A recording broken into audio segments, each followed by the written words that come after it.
Hello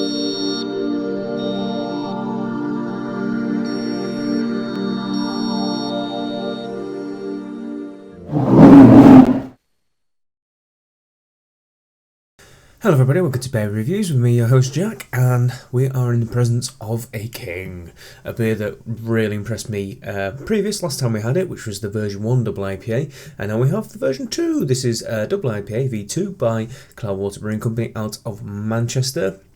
And as you can probably tell from that little intro, it's got some serious hype about it. The first one was probably one of the best examples of a British brewed double IPA that I've ever had in terms of cleanliness and all about the hops and techniques as well. More importantly, the techniques. The blog post about the DIPA version 1 was fantastic, telling you everything they did to make that beer. Really recommend going to check it out. It's well worth your time. So what's changed for number 2? Well, they're just using Citra and Chinook this time. Now, if I just bring up my computer really quickly, because I brought it up already, what they've actually used in version 1, it is a who's who list. I think they used 70 kilos of hops in that one, while this one actually has 99, so there's slightly more in this. But previously, they used Vic Secret, Nelson Sauvin, Centennial Chinook, Citra, Ella, and Pacific Jade as well.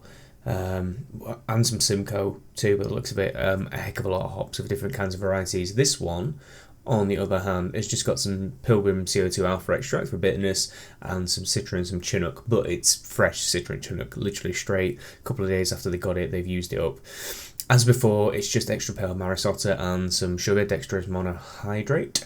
Clocking in at 9.6 rather than just a singular 9%. Now, whether that means it's because it's drier, or whether it's just because they wanted to aim slightly higher, I'm not entirely sure.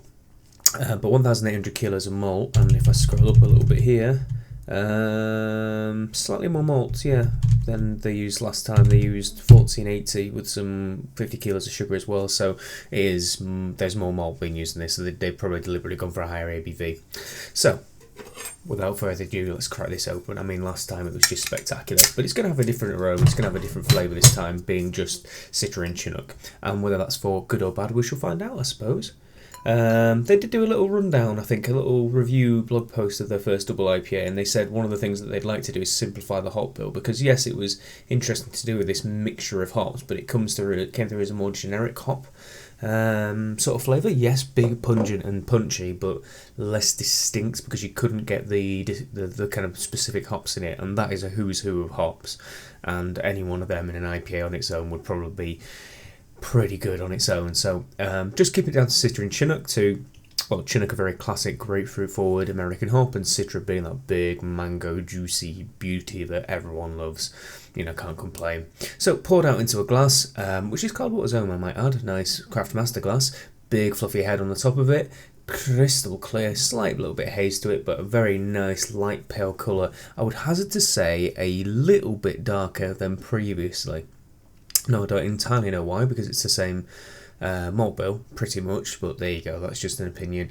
Nice big light fluffy head, very, actually it's not very uniform at all, there's loads of different kind of bubble quantities and that, but the aroma is definitely still zinging out the glass. It hit me as soon as I opened the bottle cap, which is always a good way to be. So, on the nose, oh yeah, it's all Citra actually. Citra is such a distinct aroma to me.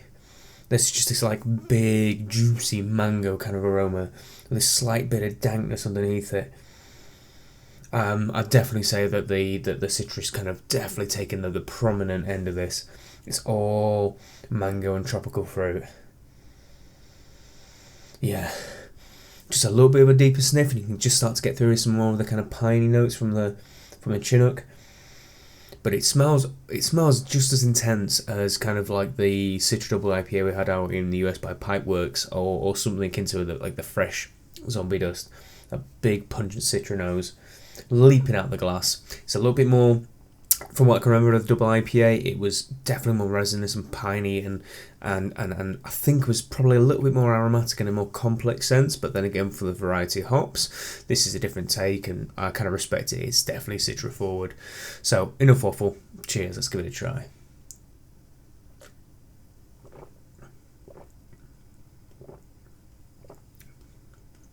Wow, deceptive. 9.6, but you could drink a pint of it in a mouthful. It's remarkably smooth. There's barely any bitterness at all. And I mean that, there really isn't. It's also quite a lot sweeter than I remember the previous batch being. I remember the previous batch being like this massive resinous hit across the chops. You could feel the oils of the hops on your tongue. And I remember it being a lot drier than this. You still do get that kind of resinous hit from it, the oiliness and that kind of dank and fresh. Yeah, this oil, this resin flavour in the mouth, you definitely still get that. You get the huge punch of mangoes and tropical fruit, the hint of sweet orange and blood orange underneath it, and I could definitely say that I'm thinking it's citra and chinook. You know, you say those two hops to me, and I'm getting the flavours through for sure. It just comes across as not tasting like 9.6, which would usually be, well, I still think is a fantastic thing, but I think the version 1 had more bite, more punch, and more. Just, that was a good face I pulled then, even saw myself on the camera. Just a little bit more gumption to it, and this one is a little bit more on the easygoing side, which is cool. It's a different take, it's a different. You know, they wanted to adjust it and make it more like a fruity, juicy, and easygoing. Yeah, I get that. Barely any perceivable bitterness. I think I could give this to anyone, and they'll probably find it quite easy to tackle. Again, you decide whether that's for good or bad.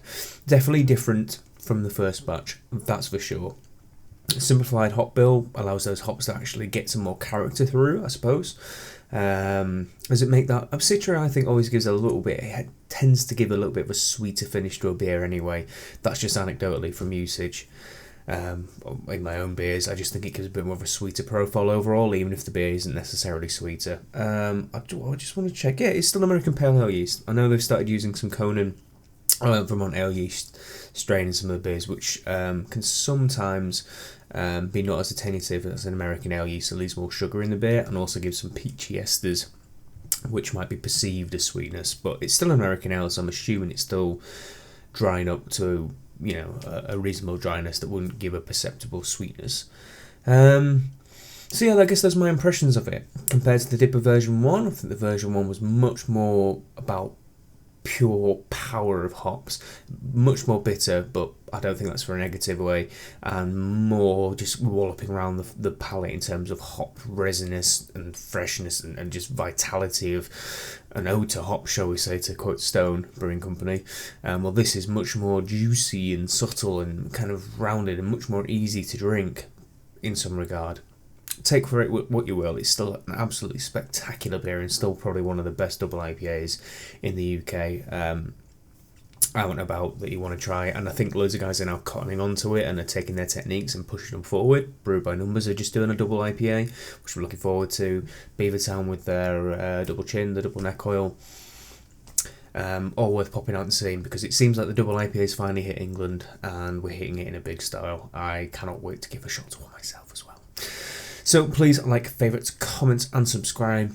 As always, I love to hear what you think about these beers, especially if you remember version 1. What do you think of this one compared to it? I know, talking to a couple of guys who are in a bottle shop, I was chatting to them about this, said they sold a ridiculous amount of cases, like 4 or 5 cases in the first week, and I heard their opinions on it, and they were obviously saying it was so completely different. I hadn't tried it at that point, and they were certainly right.